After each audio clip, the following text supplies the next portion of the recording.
Yo, this is Twizz, and you're now tuned in to the Urban Product.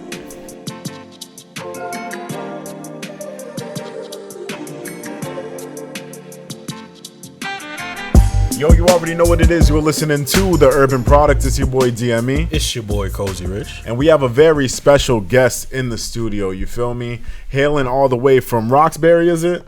Forest Hills. Forest Hills? Yeah. Damn, all right. Hailing all the way from Forest Hills. We got my dog Twizz in the studio. Yes, sir. He's a producer coming out of the state of Massachusetts.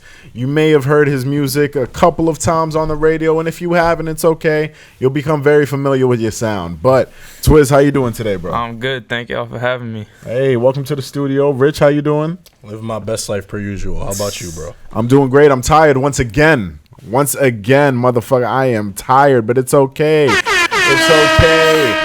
Niggas are back in school, so my Tuesdays are loaded, but I am back here. Happy to be at MCM.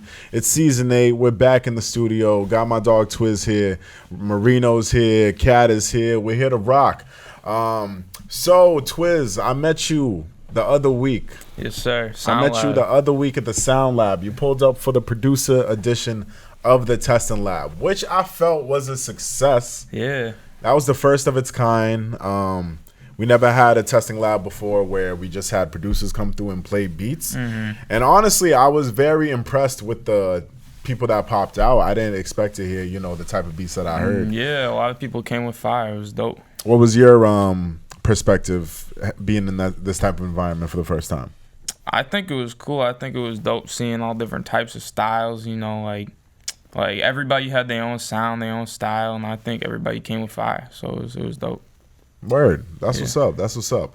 For people that may not be familiar with you specifically, give them a rundown on maybe some of the people you've worked with. Yeah. Some of the people I worked for, Polo G NLE Choppa, Lil Baby, 21 Savage, Tory Lanez, French Montana. Just some names. Word, that's what's up. Yeah. I mean, I'm gonna ask the question everyone else is wondering. Yeah. How did that come to fruition? Man, well, I first started producing like December 2019. This is new. Wait, you just started in December 20? Yeah. I started making beats on my grandma computer because I didn't have a computer, so I was on her computer. when she wasn't using it, I'd be like sneaking on making beats or whatever. Hey yo, okay. That's actually insane, so, bro. Hold on. Let's get the story right because we're already off to a interesting start. You feel me? Like my dog just started, making beats on his grandma's computer and then, went platinum. But I feel like, we going too fast. So let's start with, where it all came from. No, it's all right. Yeah. I'm excited too, I understand. But let's go back to where it all came from. So let's start off. Who is Twizz? Because I feel like I heard about you. You popped up. Congratulations, by the way. Thank you. But I was interested in learning more. So before we got to grandma's computer, just give me a rundown. So who is Twizz? What did you like? What did you listen to growing up? Man, you feel me? Give me the rundown on what you. What made you want to go on to grandma's computer and start producing? Yeah, and then we'll get to grandma's computer. So first, I guess what I grew up listening to from my pops, probably he put me on to like 50, Nas, Hove, Onyx. So early 2000s for you. Yeah. Some like late 90s, early 2000s. That's what he was listening to, so that's what I was hearing. And then from my mom, like some like 90s shit, like Lauryn Hill, but then also like some like alternative, like Nirvana, Sublime, Red Hot Chili Peppers, that. And then from my grandma, she'd be listening to like Soul, Temptations, Earth, Wind and Fire, and stuff like that. And then on my own, I was maybe listening to when I was younger, like J. Cole, Kanye, That's what I grew up listening to. Okay, so mostly hip-hop and then with a little bit of alternative. Mm-hmm. Okay, and then how did that eventually get into production? How did we get to grandma's computer from there? Yeah, so this was maybe around like 2019. I started messing around on like the piano. I was kind of like, I was stuck in the house. I was getting into like, I don't know, getting into a little bit of trouble. So my parents just keep me in the crib. Like, I couldn't really. they didn't want me to like be going out or whatever. So I was in the crib bored, and I started trying to like learn stuff on the piano, and I was kind of like came up with melodies and stuff. So I figured I'd try to like download FL Studio or whatever, try it out, and I just got hooked. So. Wow, is that simple? Yeah. No, it's not. No, we're going to break it down. We're going to find the story because it's not that simple. All right, so you downloaded FL Studio back in 2019. Yeah. Okay, started working on it. You definitely weren't nice when you just jumped right into it, Nah, my right? first beats was garbage. There was garbage. Like, Okay, so it took me through the process of you becoming that. Real quick. How old are you? For the people that 18. don't know. I'm 18. Okay. So this is all new. young, So if yeah, it's it's- 2019, that that's means you must have been 15. what? I was 16? yeah, I think I was 15, like almost about to be 16 when I started. Yeah, So you were trash when you started. trash, right? man. Yeah, I Okay, had and like then what I was the think type I of might have had processes like you the went? vision, but like I couldn't execute. You know what I mean? Like I had the ideas, but I had to figure out how to really put it down exactly what I wanted, what I heard in my head. You know what I mean? And how did you figure it out?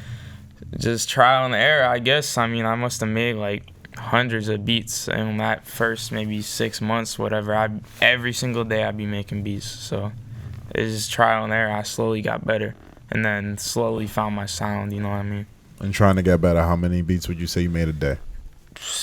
Maybe like, Because I know producers go through that. yeah. When I started out, it was slower, man. I maybe make like 1-2 beats a day, but then I get up to maybe like, especially when I started like making loops and stuff, I can make maybe like 5 a day or some shit, like knock them out. You know what I mean? Okay. Yes, sir. I'll take that for an answer. So you were going crazy with the piano, right? And then you decided to link up with a nigga who can't say no to a piano beat. And then y'all created, well, I can't say that because there was also some other producers that touched the record as well.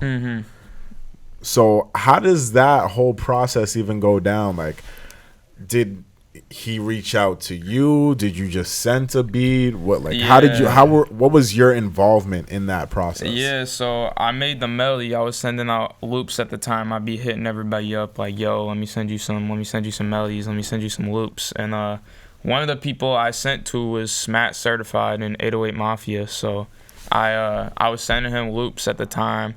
I think I might have seen something on his story. He was asking for loops. Maybe I don't really remember, but I sent that pack out to Smat, and then maybe I made that loop in like September of that year, and then I think in like October, like late October, I think the song got made. I didn't know at the time, but I think that's about when the song was made, and then the album came out in like December. So, and then him and Southside did the drums on it.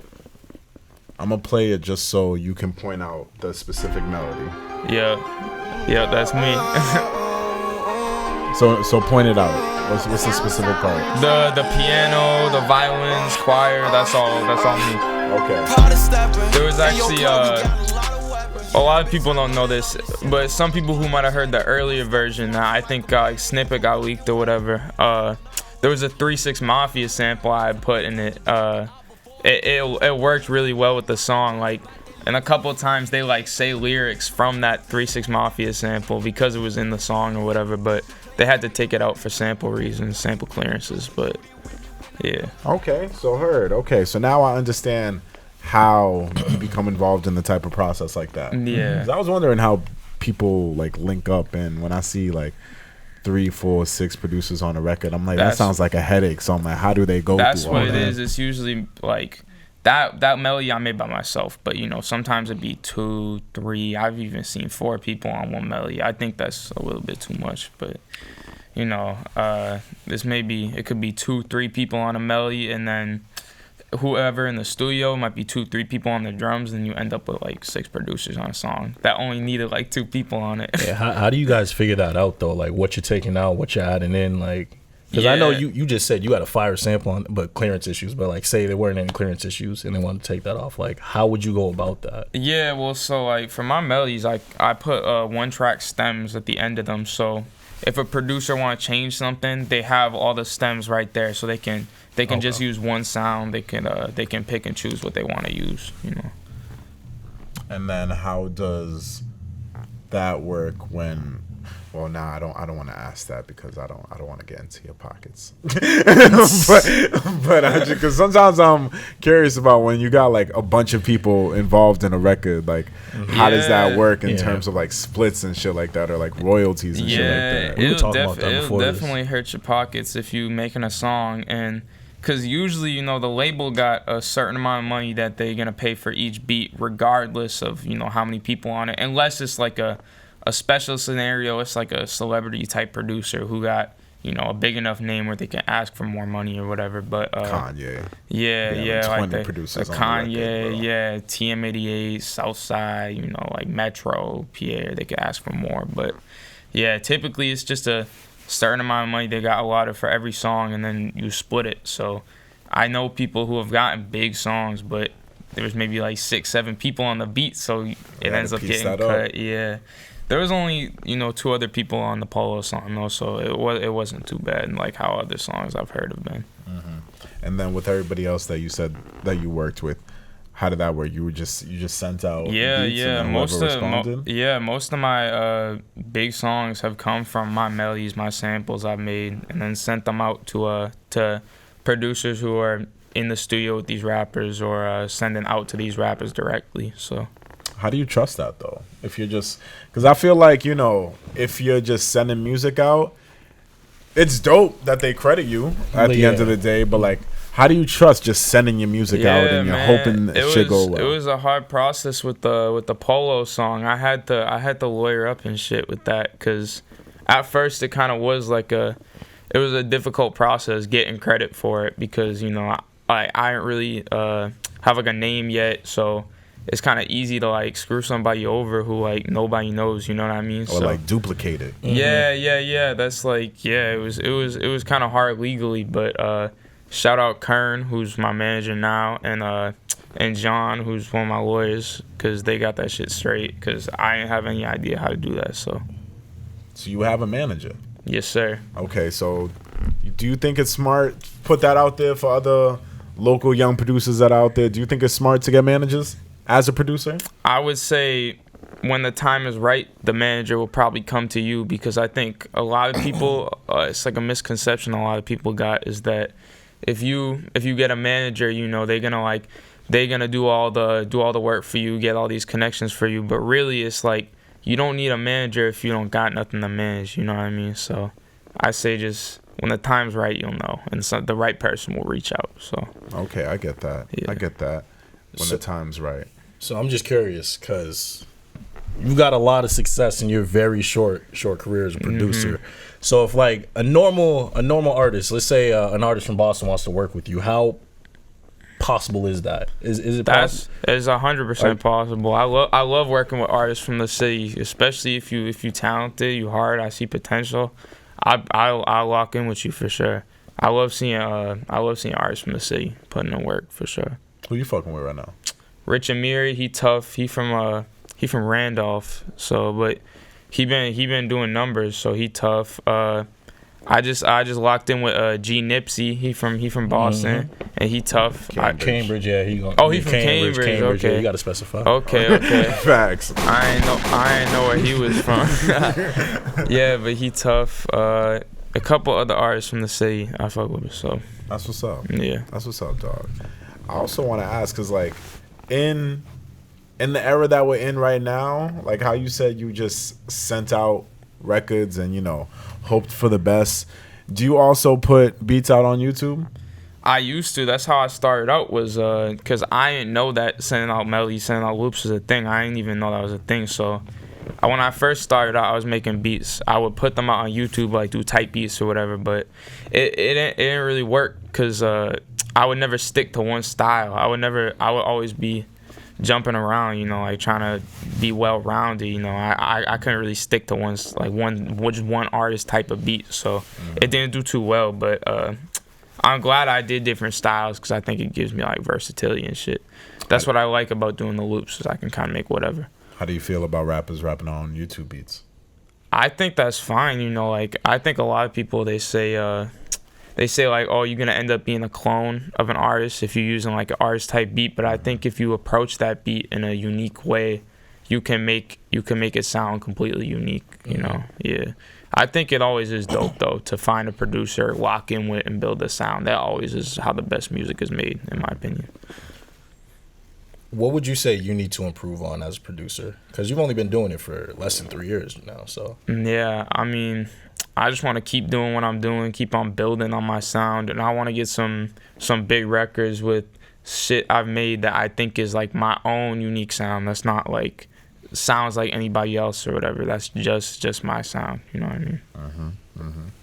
All right, so you going out to you about to dip pretty soon for school? Yes, sir. You excited about that? I'm hyped. tell the people where you going. Yeah, I'm moving out to LA in 3 days now. So what are you about to be studying? Music business. And you hopefully trying to apply it back to your own shit? Yes, sir. Okay, word. That's what I like. That's what I like to see. Fucking, like I said, congratulations. You got the plaque and you got your diploma within the same year. That's dope. Yeah. That's goals. How did you feel when the news of going platinum hit you? It was crazy, man. It seemed like it didn't seem real because like I think I was 17 when when it went platinum, and then so it went platinum, and like literally I had to go into the next day going to school, like, and nobody really knew. Like I didn't tell nobody about like the songs and shit like that. Like I know a couple people knew I made beats, but like even then they didn't even really know that I had like the shit with Polo or whatever, because I didn't really tell nobody like that. So it'd be like you literally going platinum, and the next day you just going into class like listening to these bitch ass teachers. These people, y'all don't even know. Have me on, Y'all trying to tell me shit right now. had me on bullshit for a couple months. I was not trying to do no work after that. I was about to say, I'd be Fuck feeling y'all, myself I got if I a was plaque. you. What y'all talking about? Niggas trying to talk about calculus. So when it did become public and like people started to realize like, oh shit, Yeah, he's working with this person. Like, what? How did the people around you like? It was crazy. That was like one of the last days of school. It was like senior assembly. They surprised. It was the head of my music department. And they set it up with my parents. They surprised me with the plaque in front of like the entire class. So oh shit, that's cool. It was crazy. I was not expecting that. I thought it was just like a normal ass assembly. I was like, wait, was that the first time you were seeing the plaque? Yeah. I didn't know I had it. That's dope. I didn't know it had came yet. So yeah, that's fire. Yeah, that's fire. Nah, they looking out. They looking out for you. Nah, that must have definitely been a dope moment. It was crazy. Super crazy for sure. That's what's up, dog. That's what's up. So what are the plans for the future for you? What are you trying to do within the next 5 years? Man, I want to make more good music, big records as a producer. I've been working on my own music as well. I want to get into songwriting, writing references, demos, hooks and stuff. Like, and I want to like build with artists like one-on-one, you feel me? Like, and build the sounds. So I'm curious. As you're moving, like, when you're out here, do you have your own little studio or setup? Like, how does that? I just got my little setup in my bedroom, which is actually, it's all gone now. It's all shipped to LA, so all I got is my laptop. I still been cooking though. It's nothing's gonna stop me from not cooking. Now that was gonna be my next question. So how do you plan on bringing everything to LA? But you already got it handled. Yeah, I shipped all that shit. All right, word. That's what's up. So you said hopefully you're trying to work, get bigger records out there. Is there anyone you want to work with that you haven't worked with yet? Yeah, like dream songs, definitely Kanye. Travis be crazy too to work with. And then like Tyler the Creator, Childish Gambino, that'd be crazy too. But I know a lot of those artists make their own beats, so it's hard to tap in, but whatever, I'ma try still. Hey, that's dope. Yeah. I champion anybody who's able to, make noise coming out the city or out the state. So, I always champion any of that shit. Yeah. So definitely congratulations to you and good luck with everything that you got going on in the future. You feel me? For sure. Quick question: your perspective on the importance of producer tags? Yeah, I think it definitely helps with your branding, because I know like there be producers that have hits on hits, but like they never had a tag. Like say Nick Muir, he produced like Juice WRLD's entire discography, but like for a while nobody really knew who he was because he didn't have a beat tag, so nobody knew it was the same person making all those beats. And then, but like if you got that producer tag and it's hitting, like that's how you become like a big name that everybody knows. Metro, Pierre, and now even Mustard, ATL Jacob doing it now. He going on a crazy run. So ATL Jacob. That's how you really make yourself like a household name, and not just like, oh, these are the people I work with that are household names. You feel me? Do you feel like it's disrespectful for artists ask you to remove a tag? I understand it, especially if it's like if it's a certain type of music. I think not every song can have a beat tag on it. Like, I don't know, a lot of trap music sounds tough with a beat tag, but like if you're making R&B, pop, or like even on some like Kanye, some cinematic like grand shit, you don't want like a beat tag in the middle of that beat. Like, you feel me? Kind of breaks it apart, but in the right case, it's fire. Hey, that's dope. I fuck with that. No bullshit. I fuck with that. Rich, you got any more questions? Nah, I'm just impressed. I'm just impressed because it's only been less than 3 years and you've accomplished a whole lot in less than 3 years. That's a lot of people they say like, oh, it's like such a short amount of time. How do you stay humble? Man, I guess just I don't know, like shit just seems normal. I guess you can't put yourself above nobody, but like, I don't know. You keep your head down and just keep the same mindset that you came up with, I guess, is really what it is. I feel like in this game, you really have to stay humble, too. And find yourself a circle of people who talk real shit with you and not afraid to tell you if you're doing some stupid shit. Facts. That's true. Facts. Yeah. Definitely in a game like this, I feel like it's really important to stay humble because you've seen people who, like, got hot. And they got the wrong circle around them. People that telling them they shit's hot when it's not, and they drop trash. Yeah, or like they were hot and then it was just for that moment. You feel me? And you didn't really like hear them get hot again. You feel me? Like remaining humble keeps that drive going, keeps that motivation going to like not be like, all right, I might not be the hottest shit out, but I'm gonna work to be the hottest shit out, and that'll continuously, motivate you to keep putting out dope shit. Or so, even if you are the hottest shit out, like you might still not be the best that you can be. You can keep on improving. So facts. Definitely. What you said, you've been on FL? Yeah, strictly. FL. Yeah. Nothing but FL. Okay. Do you have any? Because you were dropping gems at testing lab. Yeah. So like, just really quick, if you got any piece of advice, any hints, maybe any like secret gems you want to drop to these young producers out here, definitely I want you to take a moment to give out any secret tea that you can for all the people out there. I say be unique. Don't hop on trends. Don't follow trends, because that's a big thing. Is that I realized that too once I started like working more closely with like bigger producers and artists, is that like you can't be hopping on trends, because if you trying to make some shit that sound like an album that just dropped, that shit was recorded like 6 months, a year ago, so you already a year behind. What the people in the industry are making now is next year's music. So you gotta be making music for the future, not like what's in the present, And I say for networking, I say like be unique and like offer value, like offer them some shit that like nobody else is doing, that like only you can do. You know what I mean? Yeah, that's what a lot of producers I tapped in with was on some shit like I'll be like recording choirs, like playing the saxophone, or like some stupid shit like that, just stuff that I knew like nobody else could do that I could offer. You know what I mean? So it set me apart a little bit. Wait, you were recording with choirs? Yeah, I'd be layering my own vocals, like 50 layers of vocals. Oh, you? Like, yeah. Oh, you singing out here? Yeah. Oh, okay.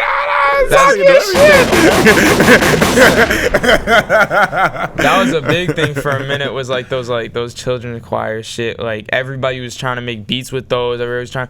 I got a few songs unreleased, some major shit that was because was with those choirs, and then some release shit was Spinabens was on one of my choirs, so that's that's how I got that song. Spinabens, crazy. Yo, that Who Want Smoke record is absolutely that's crazy. But what I wanted to also say was just it was just in my head. Wow. Fuck, that's crazy. I had something crazy I just wanted to say. Oh well. Nah, but definitely great shit with everything that you got going out. Wow. Yo, I had something like crazy that I wanted to talk about, but I completely forgot where I was trying to go with it. It was, yes, okay. So you were talking about how you got to prepare music for the future and pretty much make music for the future. And when you said that, it brought me back. I was like, yeah, I feel like that's exactly what set Uzi apart from everybody throughout his career. Definitely. Like I remember in the very beginning when Uzi first came out, everybody had a certain opinion of him, but he was like, yo, don't worry.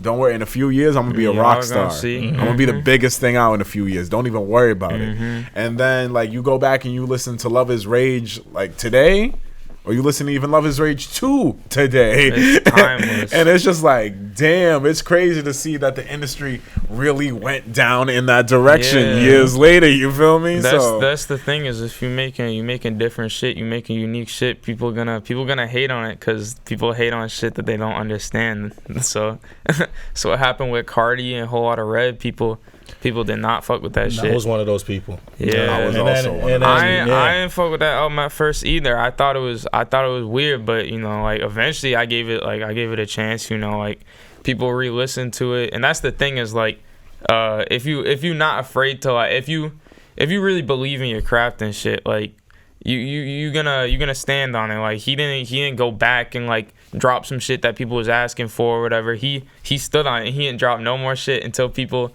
saying that's their favorite album of all time. Rolling Stone putting that shit one of the best hip hop albums of all time list. Like he believed in his shit, so it worked out. So you don't think it was just cap? Nah. Okay. I think it was some trendsetter shit. I mean, if you look, like everybody now is like in the underground, especially like. They all sound like Cardi. They want to be Cardi so bad. So. I will say, yeah, Cardi does have a foothold. Yeah, on the industry. It's really crazy because it's like I've seen the Cardi fan base, and Cardi's fan base is like is very vast. You feel me? But to see it off of the 3 tapes that he got, you know, it's Playboy Cardi, different. Die Lit, and then a Whole Lotta Red. To see what he elevated himself into, I was just like, damn, a rock star. All this shit off Magnolia, this shit kind of crazy. You feel me? I will say though, with Cardi, the like setting plays a big part in his music.